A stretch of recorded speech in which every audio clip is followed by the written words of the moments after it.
নওগাঁর আত্রাই উপজেলাধীন বান্দাইখাড়া হাট এবং বাজার। তো বান্দাইখাড়া বাজারে রাস্তার উন্নতি প্রকল্পের কাজ চলছে। তো বান্দাইখাড়া বাজারের চিপাচাপি অলিগলি যত কাঁচা রাস্তা ছিল সবগুলো পাকা হয়ে যাচ্ছে।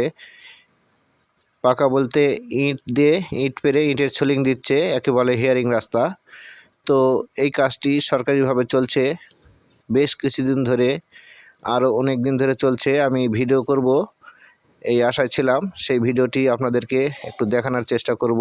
আপনারা সেই পর্যন্ত সঙ্গে থাকুন এবং পুরো ভিডিও জুড়ে দেখুন রাস্তা মাটি কেটে সমান করতেছে। সমান করে এখানে বালি দিয়ে 1 নম্বর ইট দিয়ে কাজ হচ্ছে। তো মাটি কেটে তুলে নিয়ে যেয়ে অন্য জায়গায় ফেলে দিচ্ছে। এরপরে মাটি সমান করে নেবে, বালি দিবে, ইট পারবে। তো পুরাটাই আপনাদেরকে দেখানোর চেষ্টা করব।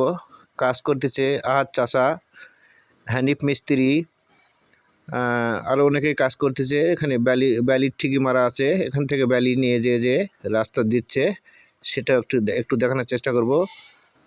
বালি এবং ইটের অনেক ঠিকই মেরে দিচ্ছে। বিভিন্ন অলিগলি চিপাচাপি, বান্দাইখাড়া বাজারে চিপাচাপি অলিগলি পুরোটাই পাকা করবে ইট দিয়ে।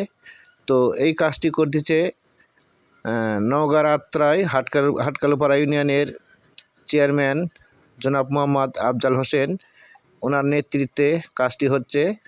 এখানে হানিফ মিস্ত্রি দেখুন বালি সমান করে দিচ্ছে, এখানে ইট পারবে। ইট পাড়াটাও আপনাদেরকে দেখাবো। তো এই এলাকার বাজারের কাজ করার জন্য বা উন্নতি হচ্ছে, সেই জন্য অনেকে খুশি। এলাকার জনগণ, বাজারের ব্যবসায়ীগণ খুব খুশি এবং খুব খুশি প্রকাশ করছে সবাই। আহাদ চাচা ইট ঢোয়াচ্ছে, দেখুন খুবই পরিশ্রমী একটি লোক আমাদের আহাদ চাচা। সবার সঙ্গে মিলেমিশে থাকেন, সকল কাজে ইনি পারদর্শী। বিশেষ করে গরু জবাই করার জন্য আরও বিশেষ পারদর্শী। ইনি গরু জবাই করে থাকেন, মাংস বিক্রি করে থাকেন, খুব কাজের পারদর্শী।